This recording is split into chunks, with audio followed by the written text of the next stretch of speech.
You're already late. Your preschooler refuses to put on their shoes. You hear yourself say, "Why are you being so difficult?" And immediately, you feel that pang of guilt. If that's you, stay with me.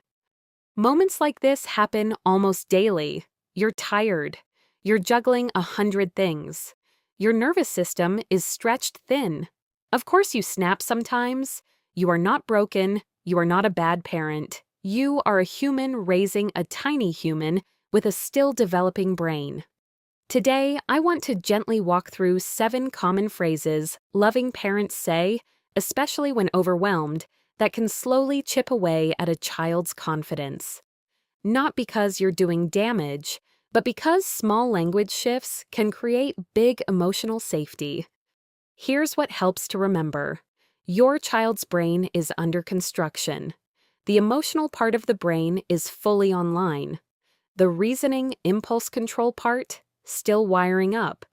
Think of it like a car with a powerful engine, but very weak brakes. When they resist, melt down, or move slowly, it's not usually defiance, it's overwhelm, fatigue, a need for connection, or a nervous system that feels flooded.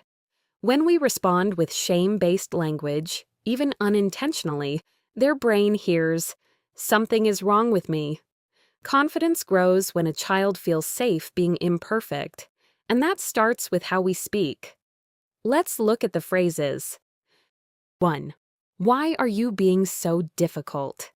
This usually comes out when you feel powerless, but your child doesn't think, "Oh, I should adjust my behavior." They think, "I am difficult." Calm alternative. Describe what you see without labeling them. Instead of, "Why are you being so difficult?" Try, "You're having a hard time getting your shoes on." That one shift separates the child from the behavior. 2. You're fine. We say this when we want to calm things down quickly, but when a child is crying or upset, their body does not feel fine. When you say, "You're fine," their brain hears, "Your feelings are wrong."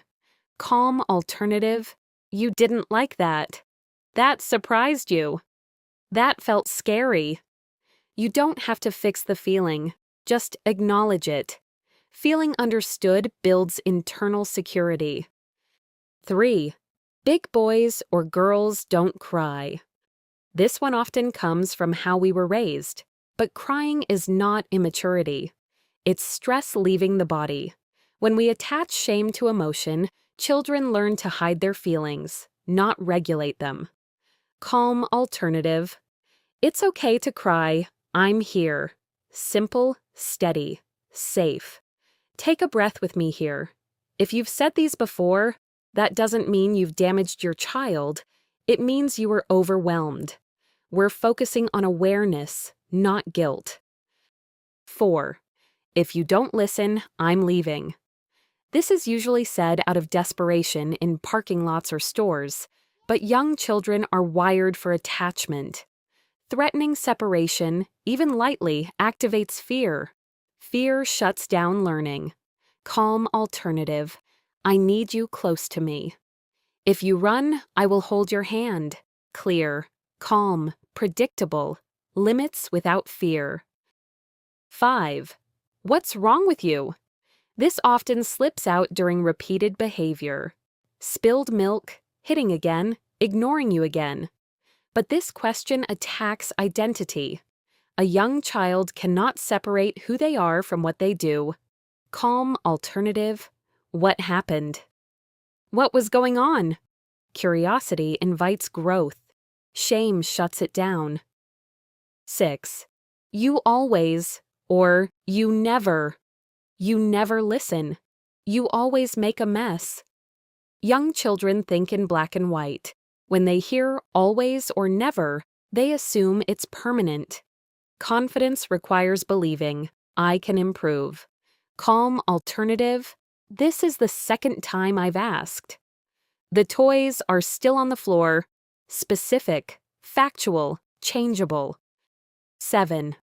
Let me do it. This one feels efficient. You're tired. You just want it done. But when we consistently take over, the message becomes, "You can't handle this." Confidence grows through struggle.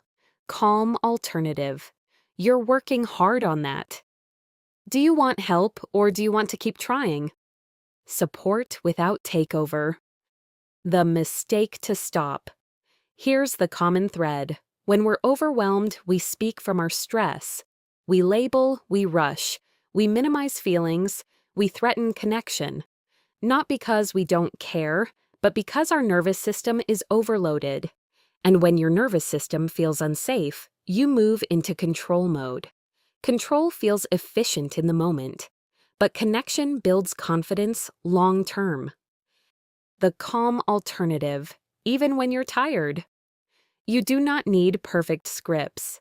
You need 3 small anchors. 1. Separate the child from the behavior. Say, "You're having trouble," instead of "you are." 2. Name the feeling, even if you're guessing. "You seem frustrated." 3. Hold the limit calmly. "I won't let you hit." "I will help you stop." That's it. Not soft, not permissive, steady. Real-life example. You're at the grocery store, your child sees candy at checkout, you say no, and the meltdown starts. They cry. People stare. You feel embarrassed and overwhelmed. Your first impulse might be, "Stop it right now," or "This is why we can't go anywhere." That reaction makes sense. You're stressed. But for your child, this feels like a real loss. Their brain doesn't handle disappointment smoothly yet. The feeling floods their whole body. Instead of arguing, you take one breath. You move closer and say, "You really wanted that candy." They cry harder. You continue, "It's hard when I say no." Then calmly, "We're not buying candy today. I'll help you." You keep the limit. You stay steady. They may not calm down immediately, but they learn something powerful. Big feelings don't scare you. And no doesn't mean disconnection. That's how confidence quietly grows. Calm parenting is not a personality trait. It's a nervous system skill. And skills can be practiced. You don't need to change everything today. Pick one phrase, shift it slightly. Watch what happens. Small language changes create safer brains. Safer brains grow stronger confidence. You are not behind. You are learning. And the fact that you're here tells me something important. You want a calmer relationship with your child. That desire alone is a powerful place to begin.